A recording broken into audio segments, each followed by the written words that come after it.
What if your greatest pain was preparing you for your greatest purpose? Betrayed by his own family, imprisoned for doing what's right, forgotten for years. Yet through it all, Joseph never lost faith, and when the world was starving, God raised him to power. This is not just a story. It's a reminder that no pit is too deep for God's plan. In the land of Canaan, there lived a young man named Joseph, the 11th son of Jacob.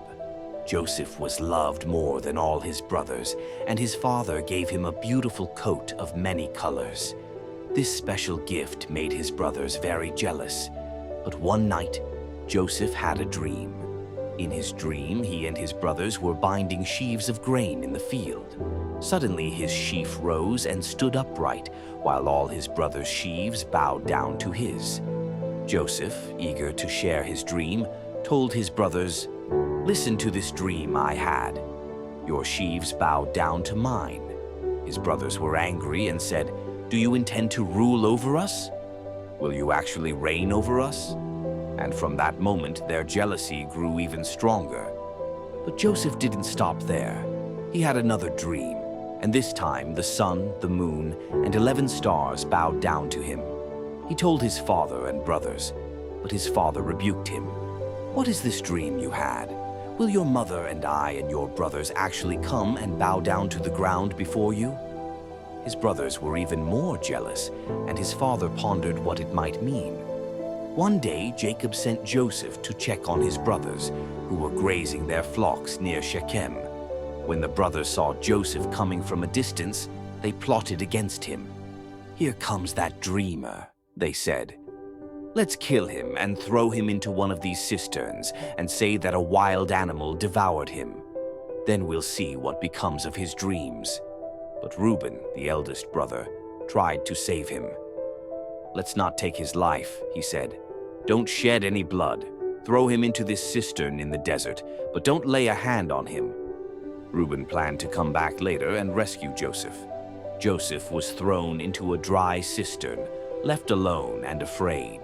The brothers sat down to eat, but while they ate, they saw a caravan of Ishmaelite merchants heading toward Egypt. Judah had an idea. "What will we gain if we kill our brother? Let's sell him to these traders instead." The brothers agreed. The brothers pulled Joseph out of the cistern and sold him to the merchants for 20 pieces of silver.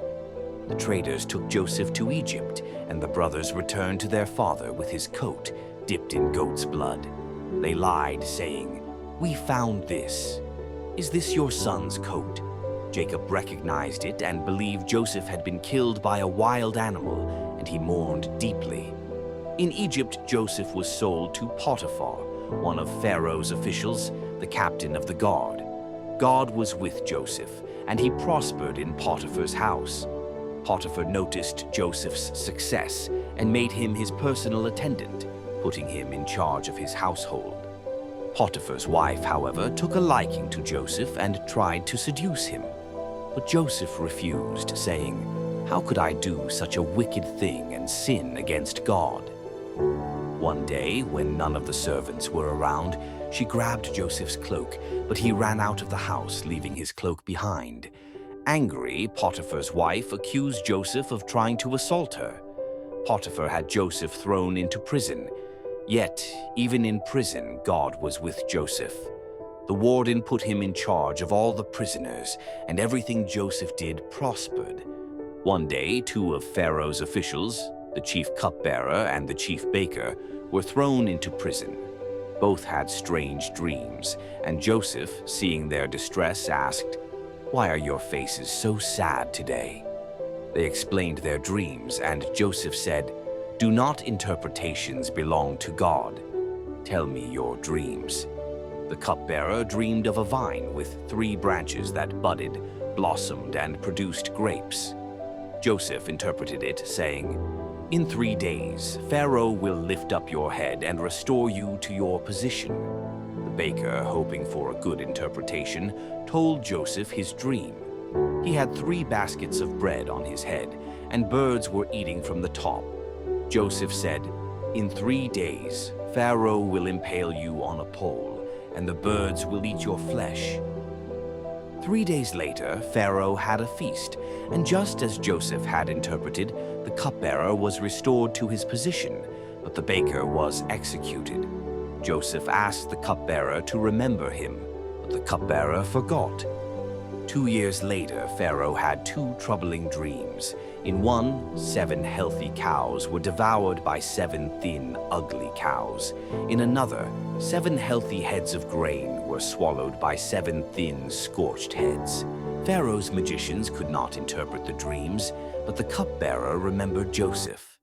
Joseph was brought from prison and stood before Pharaoh. Pharaoh said, "I heard you can interpret dreams." Joseph replied, "I cannot, but God will give Pharaoh the answer he desires." Joseph then explained the dreams. The 7 healthy cows and grains represented 7 years of plenty, and the thin cows and grains represented 7 years of famine.